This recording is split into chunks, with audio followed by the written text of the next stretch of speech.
Que la paix soit sur vous tous, mesdames et messieurs, chers frères et sœurs musulmans et chrétiens, réunis aujourd'hui dans cet espace public d'échange, de respect et de réflexion sincère. Je vous remercie profondément pour votre présence. Je m'appelle Salim Al-Balkhi, je suis musulman, passionné par les questions de relations entre les peuples, de justice mondiale et de cohérence éthique à la lumière de la foi. C'est avec beaucoup d'estime et de respect que je m'adresse à vous aujourd'hui, et tout particulièrement à vous, cher professeur Dr Zakir Naik, que beaucoup connaissent pour votre connaissance approfondie du Coran, des hadiths authentiques et votre engagement constant dans le dialogue interreligieux. Ma question est simple mais profonde, et elle s'inscrit sur ce que vous avez dit récemment en 2025 que les musulmans devraient-ils s'allier à la Russie et à la Chine plutôt qu'à l'Occident? Cette question traverse de nombreux débats aujourd'hui, suscite des passions, des incompréhensions et parfois des divisions.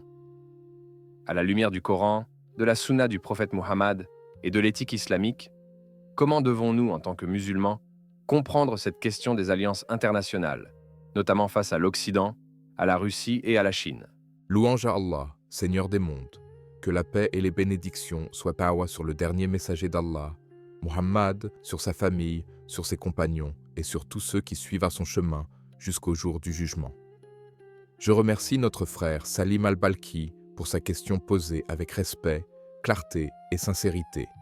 Et je remercie également cette assemblée composée de musulmans et de chrétiens venus écouter, réfléchir et dialoguer dans un esprit pacifique. Chers frères et sœurs, permettez-moi de commencer par un principe fondamental. L'islam n'est pas une idéologie politique alignée sur des blocs géopolitiques, mais une voie divine, une guidance morale, une référence éthique pour l'individu comme pour la société. Le Coran n'est ni occidental ni oriental. Il est une révélation universelle adressée à toute l'humanité. Allah dit dans le Coran, Sourate Al-Hujurat, verset 13, « Ô homme, nous vous avons créé d'un mâle et d'une femelle, et nous avons fait de vous des nations et des tribus pour que vous vous connaissiez. Le plus noble d'entre vous auprès d'Allah est le plus pieux. » Ce verset établit clairement que la diversité des nations n'est pas une raison de domination ou d'hostilité, mais une opportunité de connaissance mutuelle. Lorsque certains demandent si les musulmans devraient s'allier à la Russie ou à la Chine plutôt qu'à l'Occident, ils partent souvent d'une douleur réelle, d'un sentiment d'injustice historique, de conflits récents, de guerres, de sanctions, d'oppressions vécues par des peuples majoritairement musulmans. Cette souffrance est réelle, et l'islam ne la nie pas. Allah dit dans la sourate An-Nisa, verset 75, « Et qu'avez-vous à ne pas combattre dans le sentier d'Allah et pour les faibles, hommes, femmes et enfants ?» Ce verset montre que l'islam se soucie de la justice et de la protection des opprimés. Mais attention, chers frères et sœurs, ressentir une injustice ne doit jamais nous pousser à une réflexion simpliste ou émotionnelle qui remplace une oppression par une autre. L'islam ne nous demande pas de choisir des alliés sur la base de slogans, de drapeaux ou de rivalités civilisationnelles. Il nous demande de juger selon la justice, la fiabilité, le respect des engagements et la protection de la dignité humaine. Allah dit dans la sourate Al-Maïda, verset 8, « Ô vous qui croyez, soyez stricts dans vos devoirs envers Allah et des témoins équitables, et que la haine pour un peuple ne vous incite pas à être injuste. Soyez justes, cela est plus proche de la piété. » Ce verset est fondamental, car il interdit de fonder nos positions uniquement sur l'émotion ou l'hostilité envers un groupe. Dans la vie du prophète Muhammad, nous trouvons des exemples clairs.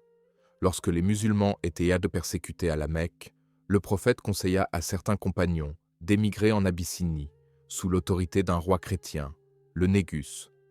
Pourquoi? Parce que, comme l'a dit le prophète, c'est un roi sous lequel personne n'est injustement traité.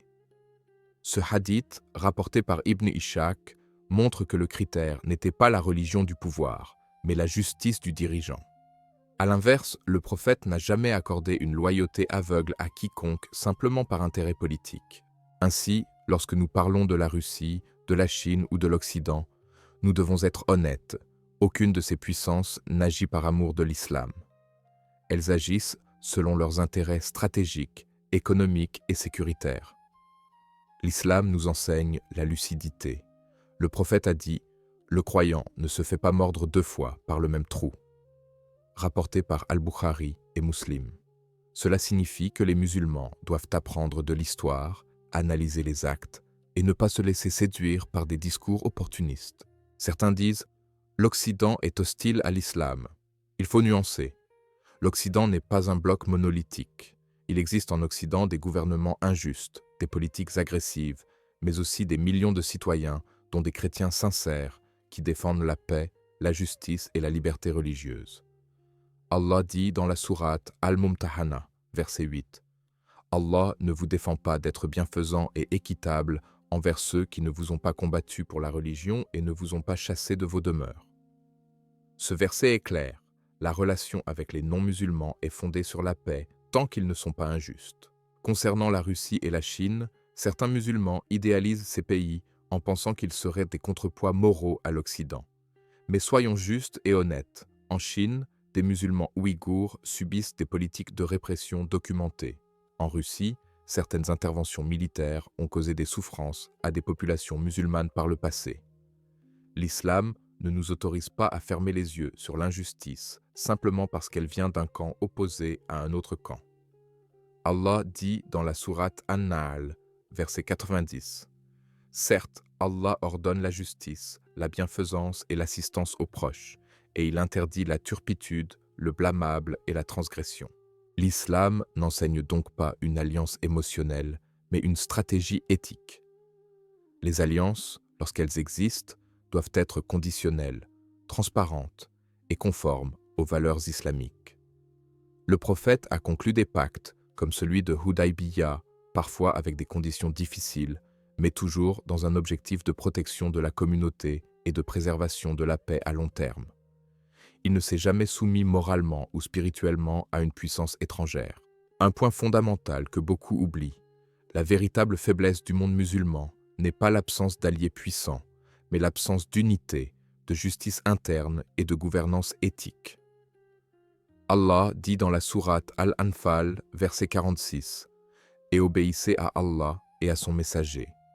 Ne vous disputez pas, sinon vous fléchirez et perdrez votre force. » Tant que les musulmans chercheront le salut dans des alliances extérieures sans réformer leur société selon les principes de justice, de connaissance et de responsabilité, ils resteront dépendants. Chers frères et sœurs chrétiens présents ici, l'islam reconnaît votre dignité et votre foi en Dieu. Le Coran parle de vous avec respect lorsqu'il dit, sourate Al-Maïda, verset 82. Tu trouveras certainement que les plus proches en affection des croyants sont ceux qui disent « Nous sommes chrétiens ». Ce verset nous rappelle que le dialogue, la compréhension et la coopération sur le bien sont possibles. L'avenir du monde ne repose pas sur des blocs opposés, mais sur des peuples capables de se parler sans haine. Sur cela, je dirais ceci. Les musulmans ne sont appelés ni à s'aligner aveuglément sur l'Occident, ni à se réfugier naïvement dans l'axe Russie-Chine. Ils sont appelés à s'aligner sur la justice, la vérité et la sagesse révélées par Allah. Là où la justice est respectée, même chez des non-musulmans, l'islam encourage la coopération. Là où l'oppression existe, même de la part de puissances présentées comme alternatives, l'islam appelle à la dénoncer avec équité. Avant de poursuivre plus loin dans ce sujet fondamental, j'invite chacun d'entre vous, si vous trouvez ces échanges bénéfiques, à vous abonner, à liker, à partager cette discussion et à commenter « Allah Akbar » afin que ce message de réflexion, de sagesse et de dialogue atteigne un public encore plus large. Lorsque nous approfondissons encore cette question des alliances, il est essentiel de comprendre que l'islam ne sépare jamais la politique de la morale. Dans la vision islamique, toute relation entre nations, qu'elle soit économique, diplomatique ou stratégique, est soumise à des principes clairs issus du Coran et de la Sunna. Allah ne nous a pas laissés sans repère. Il dit dans la sourate An-Nisa, verset 135, « Ô vous qui avez cru, soyez des défenseurs stricts de la justice, des témoins pour Allah, même contre vous-même, contre vos parents ou vos proches. » Ce verset n'est pas adressé uniquement aux individus, il s'applique aussi aux communautés et aux États. Ainsi, quand un musulman réfléchit à des alliances avec une puissance mondiale, il ne doit pas se demander seulement qui est contre mon ennemi, mais surtout, cette relation me rapproche-t-elle de la justice voulue par Allah ou m'en éloigne-t-elle? Beaucoup de musulmans, aujourd'hui, sont tentés par une logique de réaction. Ils voient les essais constants pour les erreurs, parfois graves, commises par certaines puissances occidentales dans des pays musulmans, et ils en concluent que toute alternative serait nécessairement meilleure. Mais l'islam nous appelle à la sagesse, non à la réaction impulsive. Allah dit dans la sourate Al-Baqarah, verset 216, « Il se peut que vous ayez de l'aversion pour une chose alors qu'elle vous est un bien, et il se peut que vous aimiez une chose alors qu'elle vous est un mal. Allah sait alors que vous ne savez pas. » Ce verset nous apprend l'humilité intellectuelle. Nous ne voyons jamais toute la réalité. Une alliance qui semble avantageuse à court terme peut devenir destructrice à long terme si elle est fondée sur l'injustice ou le mensonge. Il faut aussi rappeler une notion très importante en islam, celle de l'indépendance morale et spirituelle. Le prophète Mohammed n'a jamais enseigné aux musulmans à devenir des suiveurs aveugles d'un empire ou d'un autre.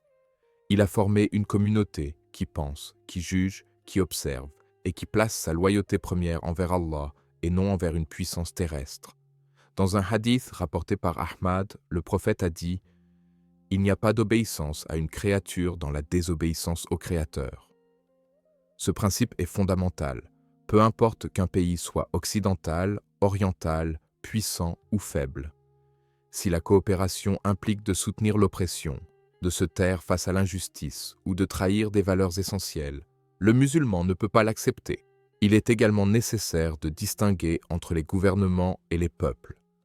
Quand certains musulmans parlent de l'Occident, ils oublient que des millions de musulmans vivent en Occident, pratiquent leur religion, construisent des mosquées, élèvent leurs enfants dans l'islam et dialoguent pacifiquement avec leurs voisins chrétiens et juifs. De la même manière, lorsque l'on parle de la Russie ou de la Chine, il faut distinguer les décisions étatiques des individus ordinaires. Le Coran ne généralise pas injustement. Allah dit dans la sourate Al-Imran, verset 113, « Ils ne sont pas tous pareils. » Cette règle doit rester dans nos esprits lorsque nous analysons le monde. Sur le plan historique, l'islam n'a jamais cherché à dominer par la force pour le plaisir du pouvoir. Lorsque les musulmans étaient justes, leur influence venait de leur éthique, de leur honnêteté, de leur sens de la responsabilité. Quand ils ont abandonné ces valeurs, ils ont perdu le respect, même s'ils avaient des alliés puissants. Aujourd'hui, beaucoup veulent résoudre des problèmes profonds par des solutions superficielles. Changer simplement de camp géopolitique sans changer les comportements, la corruption, l'injustice interne ou le manque de connaissances. Or, le Coran est clair dans la sourate Ar-Ra'd, verset 11. Allah ne change pas l'état d'un peuple tant qu'il ne change pas ce qui est en eux-mêmes. Ce verset nous rappelle que la véritable transformation commence de l'intérieur. Lorsque nous parlons d'alliance avec des puissances non musulmanes, il faut aussi rappeler la notion de maslaha, l'intérêt général, reconnu par de nombreux savants. Une coopération peut être permise si elle protège les vies, garantit la sécurité et ne contredit pas les principes fondamentaux de l'islam. Mais cette maslaha doit être réelle, vérifiable et non basée sur des promesses vagues ou des slogans politiques. Le prophète, lors de certains pactes, était extrêmement vigilant sur les termes, sur le respect des engagements et sur la clarté des intentions. C'est une leçon très importante pour notre époque. Il est également essentiel d'aborder la responsabilité des dirigeants musulmans.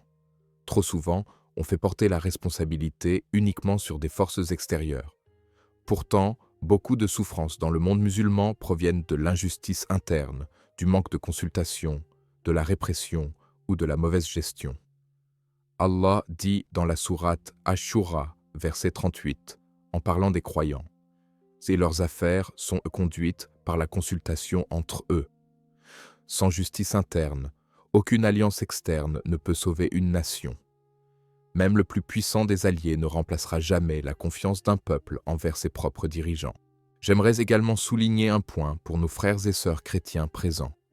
L'islam n'appelle pas à un choc des civilisations. Le Coran appelle au dialogue fondé sur la vérité et le respect.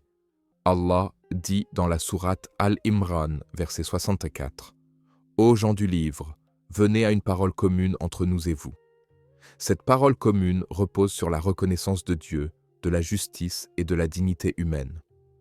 Ainsi, lorsque les musulmans débattent de leur relation avec l'Occident, cela ne doit jamais se transformer en haine des chrétiens ou des autres croyants, car cela irait à l'encontre de l'éthique islamique elle-même. Dans le même esprit, les musulmans ne doivent pas idéaliser des puissances simplement parce qu'elles semblent défier un ordre mondial dominant. L'islam ne fonctionne pas avec une logique de « l'ennemi de mon ennemi est mon ami ». Il fonctionne avec la logique de « la justice est mon critère ». Si demain une puissance, quelle qu'elle soit, défend sincèrement la justice, la liberté de culte, la dignité des peuples et le respect des engagements, l'islam n'interdit pas la coopération sur ces bases. Mais cette coopération reste conditionnelle et vigilante, jamais absolue. Il faut aussi rappeler l'importance du savoir. Beaucoup de débats actuels sont dominés par l'émotion, par les réseaux sociaux, par des informations partielles ou manipulées. Or, le premier mot révélé du Coran est « Iqra », lis. Cela signifie « informe-toi, vérifie, analyse ». Un musulman doit comprendre les enjeux économiques, historiques et politiques avant de prendre position. Le prophète a dit « La sagesse est la chose perdue du croyant. Où qu'il la trouve, il y a droit ». Cette sagesse peut venir de différentes sources, mais elle doit toujours être filtrée par la foi et l'éthique. Enfin, il est crucial de rappeler que la force réelle de la communauté musulmane ne viendra ni de Moscou, ni de Pékin, ni de Washington, mais de son retour sincère aux valeurs coraniques. La justice, la miséricorde, la responsabilité, la connaissance et la crainte d'Allah. Les alliances ne sont que des outils temporaires. Les principes, eux, sont éternels. Tant que cette hiérarchie n'est pas respectée, les musulmans continueront à débattre de camps et d'axes sans résoudre les causes profondes de leurs difficultés. Je tiens maintenant à conclure mon intervention par des paroles de gratitude sincère. Cher professeur docteur Zakir Naik, je vous remercie du fond du cœur pour avoir pris le temps d'écouter ma question avec patience, attention et respect. Et surtout pour y avoir répondu avec une telle clarté, une profondeur fondée sur le Coran et les enseignements authentiques de l'islam, tout en restant accessible à l'ensemble de cette audience composée de musulmans et de chrétiens. Votre manière d'aborder des sujets sensibles avec sagesse, équilibre et souci de justice est une source d'enrichissement intellectuel et spirituel pour chacun de nous. J'ai personnellement appris beaucoup de vos paroles et je suis convaincu que de nombreux spectateurs repartiront avec une réflexion plus nuancée et plus apaisée. Qu'Allah te bénisse, cher professeur docteur Zakir Naik, qu'il t'accorde la santé, la sincérité et la réussite dans cette noble mission d'éducation et de dialogue que tu accomplis au service de la vérité et de la compréhension entre les peuples. Qu'Allah te récompense également, cher frère, pour ta question posée avec respect, pour ton écoute attentive et pour ton intention sincère de chercher la vérité et la sagesse. Je te remercie pour tes paroles bienveillantes et pour cet échange constructif qui, je l'espère, bénéficiera à tous ceux qui nous écoutent aujourd'hui. J'invite maintenant les spectateurs à soutenir ce type de contenu éducatif et apaisé en s'abonnant à la chaîne Paix du Messager, en aimant cette vidéo, en la partageant autour d'eux afin qu'elle profite au plus grand nombre, et en participant activement dans les commentaires, en posant leurs questions et leurs réflexions en lien avec ce script. Que cet espace reste un lieu de dialogue, de respect et de recherche sincère de la vérité, et qu'Allah nous guide tous vers ce qui est juste et bénéfique.